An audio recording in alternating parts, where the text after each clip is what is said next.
ওষুধ ছাড়াই সহবাসে দ্রুত বীর্যপাতের মাধ্যমে কিভাবে স্ত্রীকে সুখ দেওয়া যায়। ধন্যবাদ ভাইয়া সুন্দর একটা কমেন্টস করার জন্য। দেশের এবং প্রবাসের ভাই বোনদের প্রতি সালাম।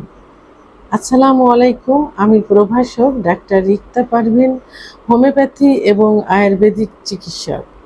সবারই একই প্রশ্ন থাকে সব পুরুষ ভাই বোনদের, যে কিভাবে দীর্ঘ সময় সহবাসে লিপ্ত থাকা যায় এবং স্ত্রীকে স্বামীকে সুখ দেওয়া যায়।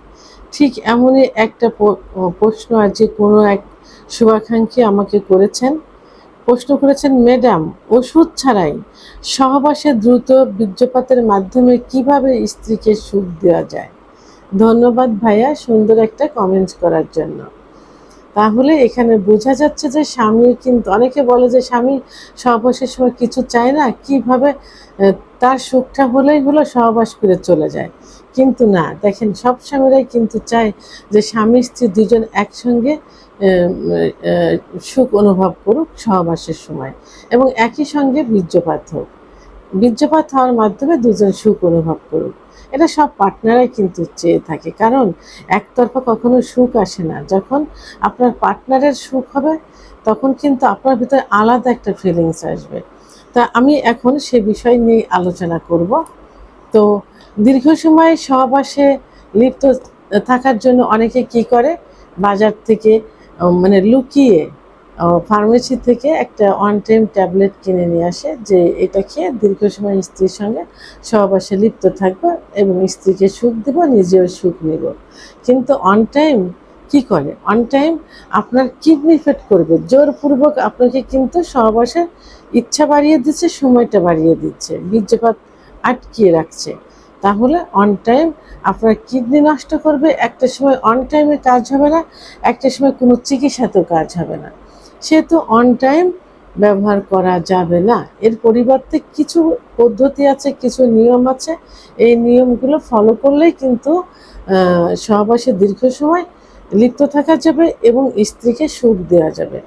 সব স্ত্রীরাই চায় যে তার স্বামী সহবাসের সময় তাকে পর্যাপ্ত পরিমাণ আদর করুক, অর্থাৎ ফোরফেলে করুক। তো আপনি যখন সহবাসে লিপ্ত হবেন, আপনি মনে করছেন যে আপনার দ্রুত বীর্যপাত হয়ে যায়, সেক্ষেত্রে আপনি প্রথমে স্ত্রীর কাছে গিয়ে সহবাসে লিপ্ত হতে চাইবেন না। এটাতে কি হবে, আপনার ইচ্ছাটা কিন্তু আছে, স্ত্রীর কিন্তু ইচ্ছা নেই। তখন আপনি সহবাসে গেলে 2-1 মিনিটের ভিতরে, 30-40 সেকেন্ডের ভিতরে আপনার বীর্যপাত হয়ে যাবে। আপনার যখন বীর্যপাত হবে তখন কিন্তু আপনার স্ত্রীর ভিতরে উত্তেজনা আসা শুরু করবে, আর তখনই কিন্তু আপনার বীর্যপাত হয়ে গেল, স্ত্রী কিন্তু কিছুই হলো না। সেক্ষেত্রে আপনি কি করবেন, সেক্ষেত্রে আপনি একটু টেকনিক অবলম্বন করবেন। আসলে এটা টেকনিক না, এটাই আসলে নিয়ম, যে সহবাসের পূর্বে অন্তত মহিলাদের 10 থেকে 15 মিনিট ফোরফেলে করতে হবে। কোনো মেয়েদের দেখা যায় 10 থেকে 15 মিনিট সেক্স উত্তেজনা চলে আসে, আবার কোনো মেয়েদের দেখা যায় যে 30 থেকে 35 মিনিট ফোরফেলে করার পর যৌন উত্তেজনা আসে, অর্থাৎ অর্গাজম হয়। সেক্ষেত্রে আপনি স্ত্রীকে পর্যাপ্ত পরিমাণে ফোরফেলে করবেন, আদর করবেন, দেখবেন আপনার স্ত্রী অর্গাজম হবে, অর্থাৎ সেক্স করার উত্তেজনা তার ভিতরে চলে আসবে। আর অর্গাজম হলে তার কামড়া চলে আসবে, জায়গাটা পিছিল হয়ে যাবে। এভাবে যদি 10-15 মিনিট আপনি আপনার স্ত্রীকে ফোরফেলে করতে থাকেন এবং আপনার স্ত্রী আপনাকে ফোরফেলে করবে প্রয়োজন অনুসারে, তো সেক্ষেত্রে যদি মনে করেন যে আপনারটা আগে বেরিয়ে যাচ্ছে, সেক্ষেত্রে আপনি প্রয়োজনে একতরফাভাবে স্ত্রীকে ফোরফেলে করবেন। ফোরফেলে করলে তার ভিতর অর্গাজম হবে। এভাবে যদি বারবার ফোরফেলে করেন, দেখা গেল যে ভিতরে প্রবেশ করার আগেই 10-15 মিনিট ফোরফেলে করলে আপনার স্ত্রীর 3-4 বার অর্গাজম হয়ে গেল। সে সহবাসের জায়গায় যাওয়ার জন্য একদম মানে আগ্রহ প্রকাশ করবে। আপনি তখন টেকনিক অবলম্বন করে আবার তাকে ফোরফেলেতে লিপ্ত করবেন। আর ফোরফেলেতে সব থেকে বেশি সেন্সিটিভ জায়গা হলো ক্লাইটোরিস। আপনি নারিকেলের তেল অথবা অলিভ অয়েল তেল হাতে নিয়েও জায়গাটা স্পর্শ করতে পারবেন, তাহলে তার ভিতরে আরও বেশি উত্তেজনা আসবে। এভাবে 10-15-20 মিনিট তাকে উত্তেজিত করে আপনি যখন সহবাসে যাবেন তখন কিন্তু ফোরফিলে তাকে রানিং রাখবেন। তাহলে দেখবেন যে আপনার বীর্যপাত হওয়ার আগে আপনার স্ত্রীর বীর্যপাত, কারণ সহবাসে যাওয়ার পূর্বে তার কয়েকবার অর্গাজম হয়ে গেছে, সহবাসে যেও অর্গাজম হচ্ছে। তো সেই ক্ষেত্রে আপনি ফোরফিলে রানিং রেখে সহবাস করলে আপনার আগে আপনার স্ত্রী কিন্তু বীর্যপাত হয়ে যাবে। তাহলে এখানে আপনি ফোরফিলে সহ ভিতরে ইন করা সহ একটু সময় নিয়ে স্ত্রীকে সুখ দিতে পারছেন এবং আপনিও লাস্টে যে বীর্যপাত করতে পারছেন, আপনিও সুখ পাচ্ছেন, আপনার স্বামী, আপনার স্ত্রী ফোরফিলের সময় অর্গাজম সহ এবং ভিতরে প্রবেশ করানোর পর বীর্যপাত সহ সেও সুখ পাচ্ছে। তাহলে 1 নম্বর টেকনিক অবলম্বন করলেন। এবার 2 নম্বর যে টেকনিকটা সেটা হলো যে আপনি যখন সহবাসে লিপ্ত হবেন ফোরফিলে করার পর, তারপরেও আপনি দেখছেন যে আপনার আগেই বীর্যপাত হয়ে যাচ্ছে, কিন্তু যখন বীর্যপাত হয়ে যাওয়ার উপক্রম হবে তখন কিন্তু আপনি যদি লিঙ্গ বের করে ফেলেন তাহলে কিন্তু ঠেকাতে পারবেন না, ভিতরেই পড়ে যাবে অথবা বাইরে এসে কিন্তু বীর্য বেরিয়ে যাবে। তা আপনাকে টেকনিক অবলম্বন করতে হবে থেমে থেমে সহবাস করা। এটাকে স্টার্ট অ্যান্ড স্টপ থেরাপি বলা হয়। Start and stop therapy. আপনি সহবাসে গেলেন, একবার দুবার সঞ্চালন করলেন, আবার আপনি বের করে ফেললেন, বের করলে স্ত্রীকে ফোরফিলে করতে থাকবেন, স্ত্রীও বুঝতে পারবে না, স্ত্রী ভাবে যে মনে হয় এরকমই।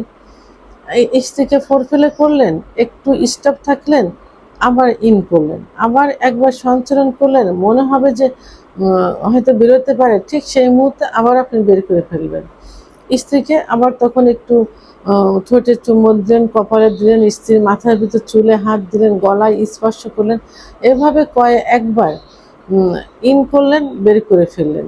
করলে দেখা যাবে যে আপনি 5-6 মিনিট 10 মিনিট মতো কিন্তু এটা এই টেকনিকটা অবলম্বন করতে পারছেন। এটা তারপর স্ত্রীও বুঝতে পারলো না, আপনিও তাকে সুখ দিতে পারলেন এবং একই সঙ্গে প্রায় বীর্যপাত হয়ে গেল। এটা 2য় নম্বর।